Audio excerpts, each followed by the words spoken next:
নমস্কাৰ।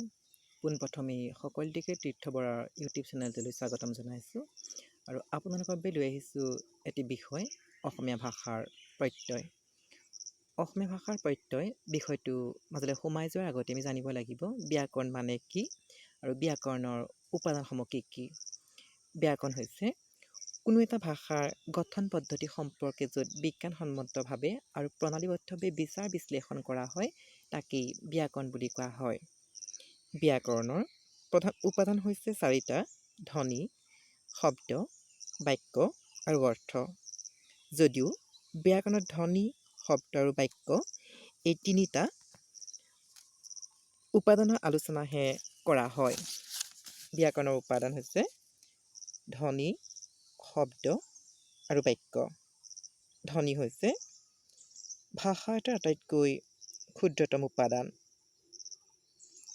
মানুহে বাগিন্দ্ৰিয়ৰ সহায়ত অৰ্থাৎ ওঠ, জিভা, দাঁত, তালু, ঘটিকা, গলকোষ, শ্বাসনলী, নাসিকা বিবৰ, হাওঁফাওঁ আদি অংগসমূহৰ সহায়ত যি ধ্বনি উচ্চাৰণ কৰে সেই ধ্বনিবোৰকেই বাগ্ধ্বনি বুলি কোৱা হয়। মানুহে শ্বাস প্ৰশ্বাস লওঁতে হাওঁফাওঁলৈ বায়ু সোমায় আৰু হাওঁফাওঁৰ পৰা বায়ু ওলাই আহে। এই বায়ু প্ৰবাহৰ সোঁতক ওঠ আৰু জিভাৰ সহায়ত দাঁত, তালু আদি অংগবোৰত ৰোধ বা নিয়ন্ত্ৰণ কৰাৰ ফলত যি নাদৰ সৃষ্টি হয় সেয়াই হৈছে বাগ্ধ্বনি। শব্দ এক বা একাধিক বৰ্ণৰে গঠিত ভাষাৰ অৰ্থযুক্ত গোটকেই শব্দ বুলি কোৱা হয়। বাক্য ভাষাৰ আটাইতকৈ ডাঙৰ উপাদানটোৱে হৈছে বাক্য। শব্দৰ সুসমন্বয়ত বাক্য এটা গঢ় লৈ উঠে। প্ৰত্যয়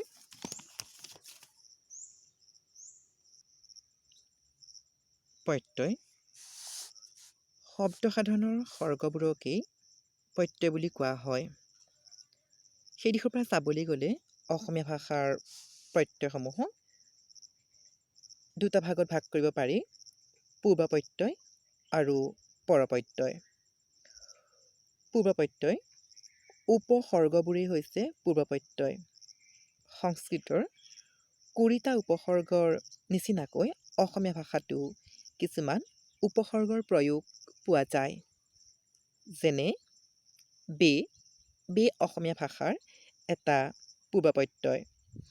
এই পূৰ্ব প্ৰত্যয়টোৰ সংযোগত আমি কিছুমান শব্দ গঠন কৰিব পাৰোঁ: বেদখল, বেআইন, বেচৰকাৰী। আও অসমীয়া ভাষাৰ আন এটা পূৰ্ব প্ৰত্যয়। আও প্ৰত্যয়ৰ সংযোগত আমি তেনেদৰে কিছুমান শব্দ সাধন কৰিব পাৰোঁ: আওমৰণ, আওবাদ ইত্যাদি। পৰ প্ৰত্যয় অসমীয়া ভাষাত পৰসৰ্গ বা পৰপ্ৰত্যয় দুই প্ৰকাৰৰ। সেয়া হৈছে কৃত প্ৰত্যয় আৰু তদ্ধিত প্ৰত্যয়। পূৰ্ব প্ৰত্যয় হৈছে যিবোৰ প্ৰত্যয় মুক্তৰূপৰ আগত ব্যৱহৃত হয় তাকে পূৰ্ব প্ৰত্যয় বুলি কোৱা হয়। পৰ প্ৰত্যয় যিবোৰ প্ৰত্যয় মুক্তৰূপৰ পাছত ব্যৱহাৰ হয় তাকে পৰ প্ৰত্যয় বুলি কোৱা হয়। পৰ প্ৰত্যয়ৰ ভাগ দুটা হৈছে কৃত প্ৰত্যয়, তদ্ধিত প্ৰত্যয়। আমি প্ৰথমে জানিব লাগিব কৃত প্ৰত্যয় কি বা কৃত প্ৰত্যয় কাক বোলে। ধাতুৰ পিছত যোগ হৈ যি প্ৰত্যয়ে নতুন অৰ্থবাচক শব্দৰ সৃষ্টি কৰে তেনে প্ৰত্যয়কে কৃত প্ৰত্যয় বোলে। ধাতু ক্ৰিয়াৰ মূলেই হৈছে ধাতু। ক্ৰিয়াৰ মূলটোৰ পাছত যিবোৰ প্ৰত্যয় সংযোগ হৈ নতুন অৰ্থবাচক শব্দৰ সৃষ্টি কৰে তাকে আমি কৃত প্ৰত্যয় বুলি কওঁ বা ধৰি লোৱা হয়। আমি উদাহৰণস্বৰূপে চাব পাৰোঁ মগনিয়াৰ। মাগ ক্ৰিয়াৰ মূল বা ধাতু। অনিয়াৰ এইটো হৈছে প্ৰত্যয়। মগনিয়াৰ অৰ্থাৎ মগনিয়াৰ শব্দটো আমি শুনা মাত্ৰক বা দেখা মাত্ৰক গম পাম যে মগনিয়াৰ এটা কৃত প্ৰত্যয়ৰ সংযোগত সাধিত হোৱা শব্দ। নাচনি। নাচ ধাতু যোগ অনি নাচনি। কান্দোৰা, কান্ধ যোগ উৰা, কান্দোৰা। কাণটো হৈছে ধাতু আৰু উৰাটো হৈছে প্ৰত্যয় আৰু তাৰে সংযোগত সৃষ্টি হৈছে কান্দোৰা অৰ্থাৎ এটা নতুন অৰ্থবাচক শব্দৰ। তদ্ধিত প্ৰত্যয় নাম শব্দ বা প্ৰাতিপাদিক বা মুক্তৰূপৰ পাছত যোগ হৈ নতুন অৰ্থবাচক শব্দৰ সৃষ্টি কৰা প্ৰত্যয়কে তদ্ধিত প্ৰত্যয় বোলে। মুক্তৰূপ বা প্ৰকৃতি কি আমি এই বিষয়টো জানিব লাগিব। মুক্তৰূপ বা প্ৰকৃতি বা প্ৰাতিপাদিক হৈছে যিবোৰ শব্দৰ নিজস্ব অৰ্থ প্ৰকাশৰ সামৰ্থ্য থাকে বা আন কোনো প্ৰত্যয়ৰ সহায় নোলোৱাকৈয়ে অৰ্থ প্ৰকাশ কৰিব পাৰে তাকে মুক্তৰূপ বা প্ৰাতিপাদিক বুলি কোৱা হয়। নাম শব্দ মানেই হৈছে বিশেষ্য শব্দ। এইটো বিষয়ে আমি আলোচনা নকৰিলেও হ'ব। আমি এতিয়া উদাহৰণ চাইছোঁ। ধানৰ এটা নিজস্ব অৰ্থ আছে অৰ্থাৎ ধান মুক্তৰূপ।